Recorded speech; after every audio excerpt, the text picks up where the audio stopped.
Activate Your Introvert, the weekly show to help leaders build performance by understanding introversion.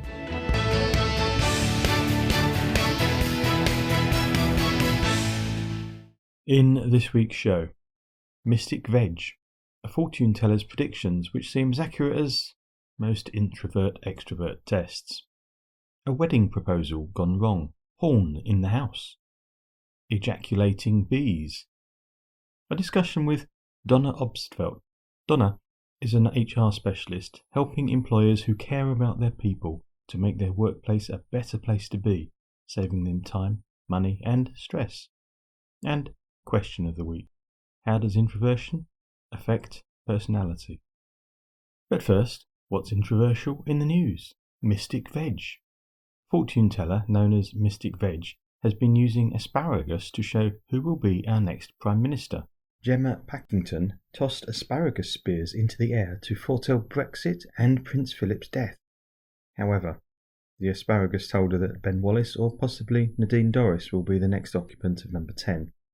As neither ran for the leadership, I think we might be able to save the asparagus for eating. It does sound as good as the continual tests I see for introversion and extroversion though. This week I saw one based on what you can see in a picture. Prosecutors in Taiwan have dropped charges against 3 people accused of kidnap, on the grounds that the incident was a surprise marriage proposal which went wrong.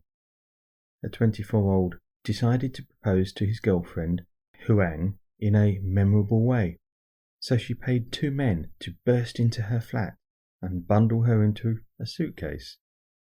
Yang and the men then drove to a register office with Huang in the boot, where she was going to propose. But when the car stopped, Huang jumped out shouting, "Help! I was kidnapped!" and a passing policeman arrested the men. So just remember, if at any time during this show you can't find the off switch, you could try, "Help, I'm being kidnapped." This sounds realistically as daft as some of the team building events I've been to, where simply by having some silly fun, the team are meant to bond. Silly fun and memorable alone don't make a team gel. Strategy, conversation and inclusive plans are needed for that.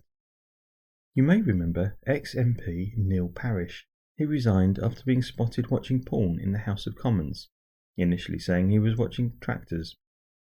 In an interview with the Daily Mail, his wife strongly defended him, saying he only watched porn in a little corner somewhere, and that people shouldn't be looking over other people's shoulders when they're looking at their mobiles.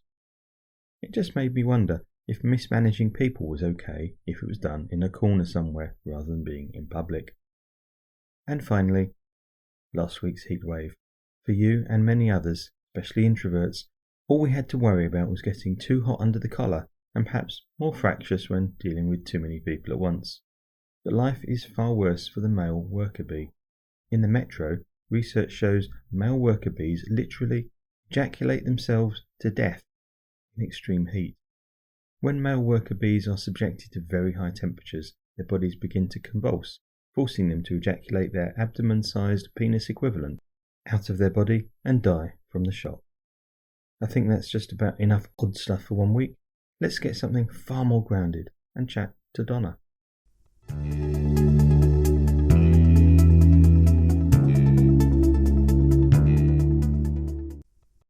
Welcome, Donna. Hello. How are you doing? I'm fine, thank you. Donna, we're going to talk a lot about HR and some of the things that you see that business owners and leaders struggle with. You wrote a lovely book called The Elephant in the Room, Practical Solutions to 26 HR Problems. But just before we do that, are you an introvert, an extrovert, and more importantly, what impact does that have on your business?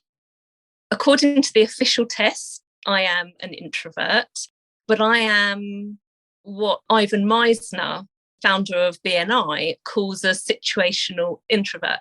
I get my inner energy from sitting quietly on my own, reading a book, recharging batteries, that inner strength. But actually, when I need to, I can be an extrovert. I can stand up and talk to a room of 500 people. I find that very draining. I mind doing it.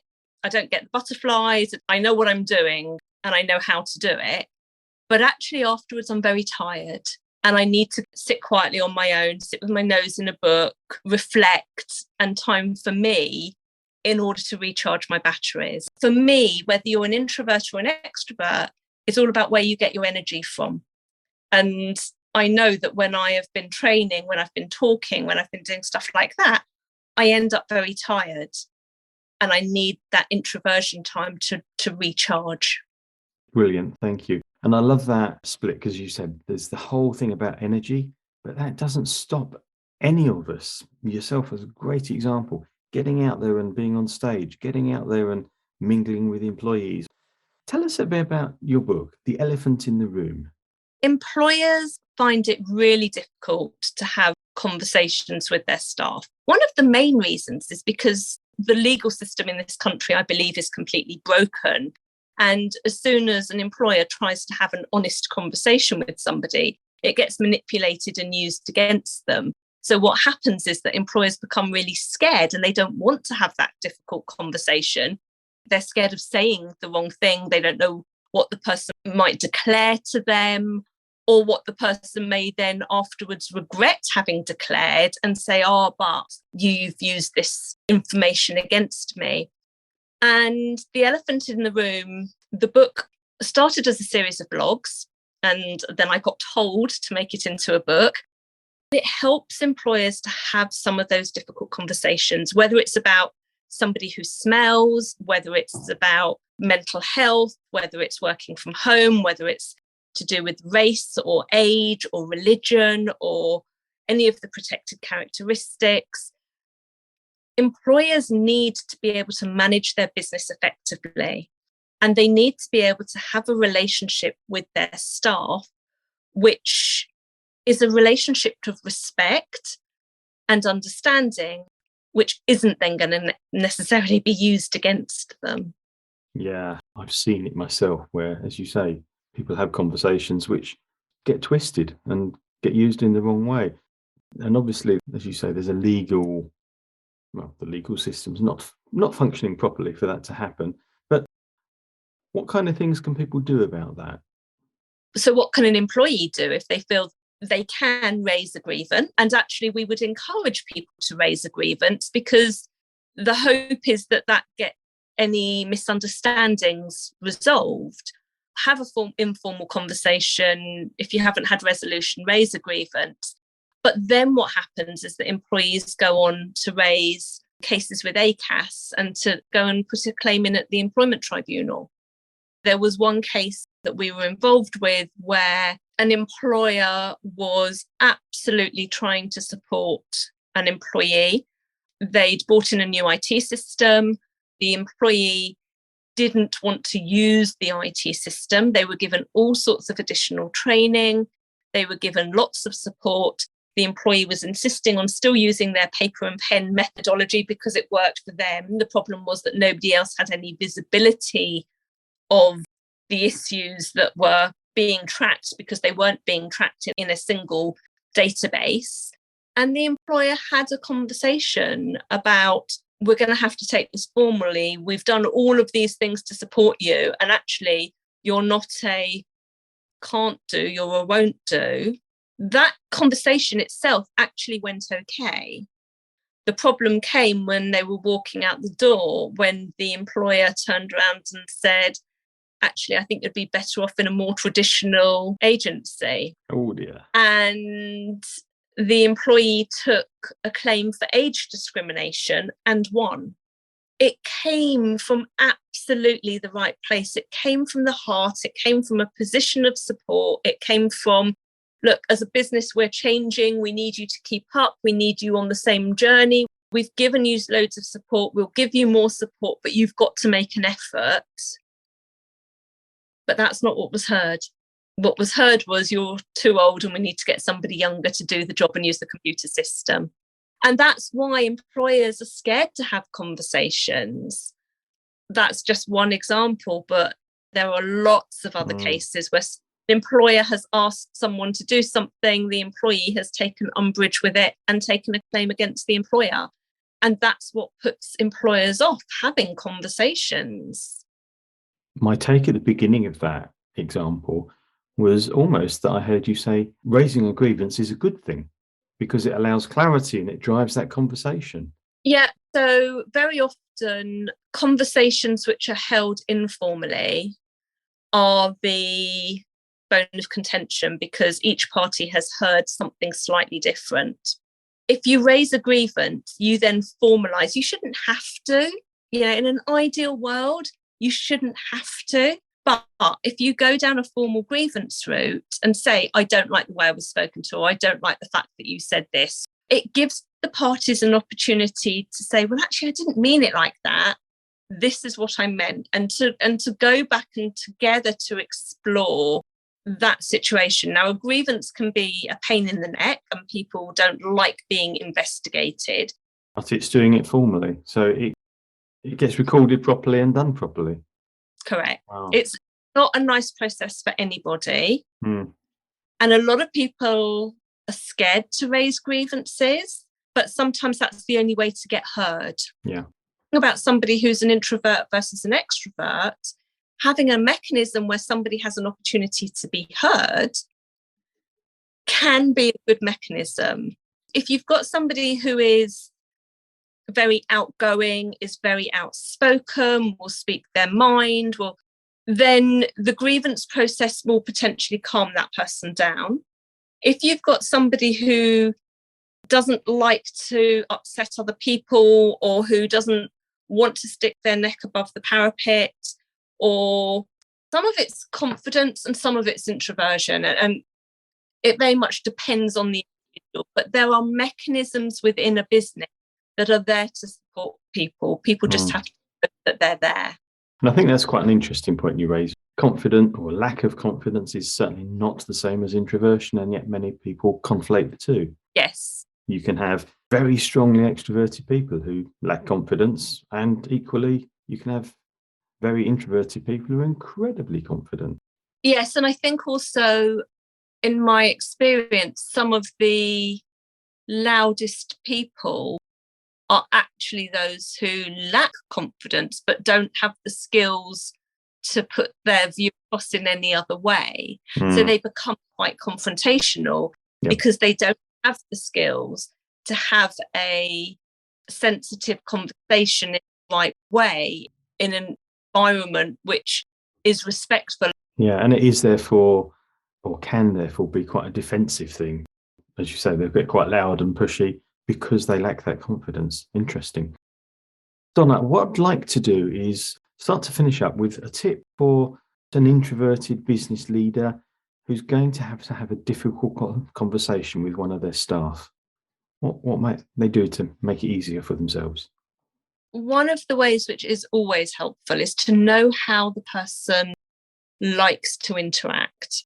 And if you're a manager, then hopefully you have a good knowledge of your team and how each person in that team prefers to be dealt with. Now, there are loads and loads and loads of psychological tests, but at the end of the day, a manager needs to just understand how to interact with somebody and to use the most appropriate style for that particular person.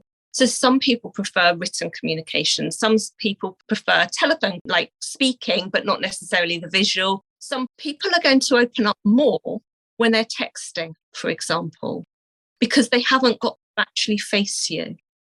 And if there's a difficult situation, they may feel more comfortable having a text exchange with you, a text message or WhatsApp message exchange, rather than having to actually face you. There we go. I've never thought of a decent advantage for WhatsApp, I have to say, but it sounds like there is one. There is one, but you have to be really careful with how you use it, because sometimes people are very short in their WhatsApp messages, whereas they would never dream of saying something in that way if you were talking with someone face to face. Some people much prefer face to face to anything digital. It's about choosing the right media in order to interact with the staff. Sometimes you want to eyeball them. You want to watch their body language. What's that saying about their comfort level? Absolutely. Judging the person and judging the situation and doing what works best for the two of you in your relationship. And I would guess then my other question, which would be, how would an extroverted leader prepare for a difficult conversation? Actually, it's going to be exactly the same, being aware of that dynamic. Yeah. Bearing in mind what the receiver wants, not what you as the line manager wants. Love it. That's your style, so that the employee hears what you're trying to say, not what you think you're saying. Absolutely. I'm sure that some of the listeners will be going, let me get back in touch. What's the best way for people to do that? Probably through the website, dohr.co.uk. And I have to say, all the years I've known you, the content, your emails and your website has always been superb. So thank you very much, both for the interview and for all the content I've ever consumed of yours. Thank you. Thank you.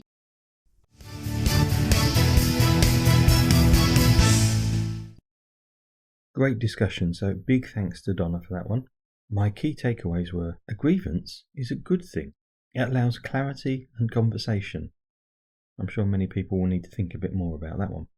Number 2, know how staff like to interact with each other and yourself. And number 3, know how people like to be dealt with.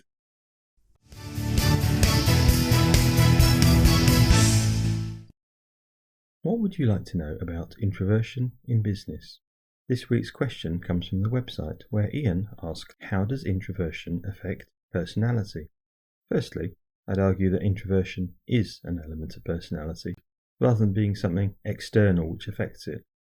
The 3 main things most people consider about extroversion are comfortable focusing on their inner thoughts and ideas, rather than what's happening externally. That's the intro and the vert. Number 2, tend to enjoy spending time with 1 or 2 people alone, rather than large groups or crowds, and will tend to lose what I call people energy. This can mean they're great at networking, but not in the same way as an extrovert. And number 3, introverts tend to think to talk, rather than talk to think.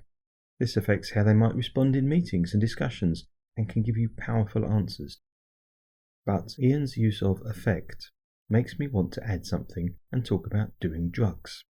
Introverts tend to be more sensitive to dopamine, feel-good chemical that our body naturally produces when stimulated.